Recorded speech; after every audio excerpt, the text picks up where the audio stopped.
Енді сені итке тән қуаныштармен таныстыратын кез келді. Өзіңде бір сергейсің. Кел, терезеге қара. Жайма? Көрсеңші.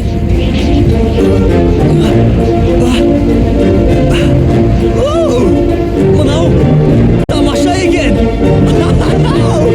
Енді тіліңді салақтат. Сондай керемет сезім. Сен де көрсеңші. Жоқ, рахмет. Ол иттердің ермегі.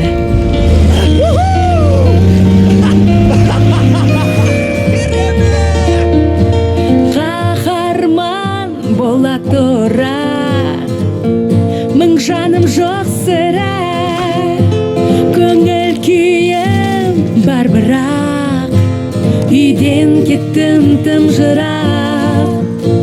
Достыққа жаным құмар, адалдығымнан шығар, супер үруден мен айрылдым, жан жоқ мен ұғар. Жүйткіп күліп өткенде, самал желбеттен өпкенде, айға қарап мен үремін, өсейім өліп төсегім.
Sağına özü